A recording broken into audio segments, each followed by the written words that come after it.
50-60 ఏళ్ళ కిందటి నుంచి ఉన్నా సార్. మా అమ్మ వాళ్ళ నాయన పేరు నుంచి కూడా ఉన్నది. బడే సాబ్ నుంచి మా తాతకు వచ్చింది. మా తాత మహబూబ్ సాబ్ తర్వాత మా తాతకు కొడుకులు లేరు కాబట్టి తాత పేరు. అయితే మేము దాదాపు మాకు 60 ఏళ్ళ నుంచి ఉన్నా సార్. 53 నుంచి మాకు ఆన్లైన్ పాత పానీలు కూడా ఉన్నాయి. కాసర పానీ నుంచి కూడా మా దగ్గర పానీలు ఉన్నాయి. కాసర పానీ కూడా తీసినాము, ఆన్లైన్ పానీ కూడా తీసినాము. 1 ఎకరా సార్ భూమి మాకు. ముందు 2 ఎకరాల 30 గుంటలేమో 52, అది అసైన్ ల్యాండ్. ఇది 1 ఎకరా 64లో ఇది అసైన్ ల్యాండ్.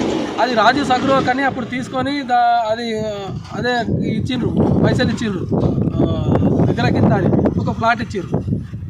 అది ఆ భూమి అట్లా తీసుకున్నారు అది అన్నట్టు. ఇది అయితే తీసుకోరు కదా. ఇప్పుడు నేను కలెక్టర్ దగ్గరికి కూడా ఇంతకుముందు పోయినాము సార్. ఇట్లా మాకు ఉన్న 1 ఎకరా భూమి ఈ రాజు సగ్రో తర్వాత ఇక్కడ ఇండ్లు కడుతున్నారు. ఎంఆర్ఓ సార్, పాత ఎంఆర్ఓ సారు ఒక 5 ఏళ్ల కిందట ఉన్నాయననే ఆయన మీకు ఎక్కడైనా మీదికి ఇస్తాము, గడ్డ మీద భూమి ఉన్నది అది ఇస్తాము, మీరు విడిచిపెట్టండి అంటే అది ఇడవలేము సార్. ఇడవకుండా అప్పటి నుంచి ఇంత చేసుకుంటూ వచ్చిన తర్వాత ఇప్పుడు మళ్ళీ అసలు ఈ 10 ఏళ్ళ నుంచి 15 ఏళ్ళ నుంచి ఏ ప్రాబ్లం లేకుండా సార్ మేము పంట వేసినాము, కంది పంట వేసినాము. ఇక్కడ మీరు చుట్టుపక్కల వాళ్ళకి కూడా అడుగుండి